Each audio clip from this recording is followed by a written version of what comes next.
विघ्नहर्ता कोंबडी खत सप्लायर तलगरे। आमच्याकडे पॅकिंग मध्ये अंड्याच्या कोंबडीचा कोंबडी खत मिळेल। उच्च दर्जाचे नैसर्गिक कोंबडी खत पुरवणारे एक विश्वासार्ह नाव। मुख्य वैशिष्ट्य म्हणजे हे खत 100% सेंद्रिय व उच्च दर्जाचे आहे। जमिनीतील सूक्ष्म पोषक तत्वांचे प्रमाण वाढवून पिकांच्या मुळांची वाढ जलद होते व उत्पादन क्षमता वाढते। कोंबडी खताचे फायदे असे की जमिनीचा सेंद्रिय कर्ब मोठ्या प्रमाणात वाढतो, जमिनीचा पोत सुधारतो। ऊस, केळी, भाजीपाल्यासह सर्व पिकांसाठी उत्तम सेंद्रिय खत म्हणजे विघ्नहर्ता कोंबडी खत। आपल्या ऑर्डर नुसार फक्त 8 दिवसात खत थेट शेतावर उपलब्ध। ऑर्डर साठी संपर्क 72 49 35 87 96। रमेश बंडगर, सलगरे, तालुका मिरज। प्रत्येक बातमीतील घटनेच्या वास्तविकतेची तुलना थेट पाहत रहा सांगली अपडेट।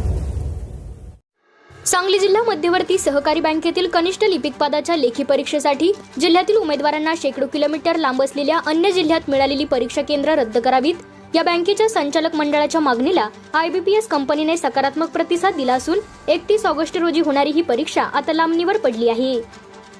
आता सांगलीसह पश्चिम महाराष्ट्रातील केंद्रांवरच ही परीक्षा होणार असून याची तारीख लवकरच जाहीर होणार आहे। यामुळे जिल्ह्यातील हजारो उमेदवारांना मोठा दिलासा मिळाला आहे।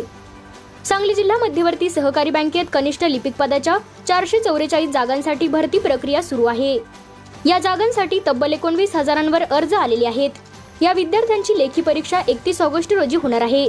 मात्र या परीक्षेसाठी सांगली जिल्ह्यातील हजारो उमेदवारांची धुळे, नंदुरबार, छत्रपती संभाजीनगर, लातूर, नांदेड, बीड, अकोला या सांगलीपासून शेकडो किलोमीटर दूर असलेल्या जिल्ह्यात परीक्षा केंद्रे देण्यात आली आहेत।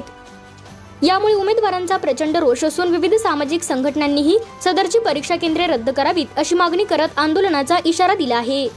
दरम्यान बँकेचे अध्यक्ष मानसिंगराव नाईक यांनी याची गंभीर दखल घेत सोमवारी तातडीची संचालक मंडळांची बैठक घेतली।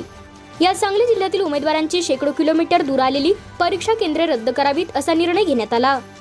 सदरची परीक्षा महिनाभर लांबणीवर गेली तरी हरकत नाही, पण जिल्ह्यातील उमेदवारांची गैरसोय नको अशी भूमिका घेत मानसिंगराव नाईक यांनी IBPS कंपनीला लेखी पत्र देत सदरची परीक्षा केंद्रे रद्द करावीत, तसेच सांगलीसह पश्चिम महाराष्ट्रातील जिल्ह्यातच परीक्षा केंद्रे द्यावीत अशी मागणी केली। या मागणीला IBPS कंपनीने सकारात्मक प्रतिसाद दिला असून 31 ऑगस्ट रोजीची परीक्षा लांबणीवर टाकली आहे। तसेच मेसेज व मेल संबंधित उमेदवारांना कंपनीकडून पाठवण्यात आली आहे।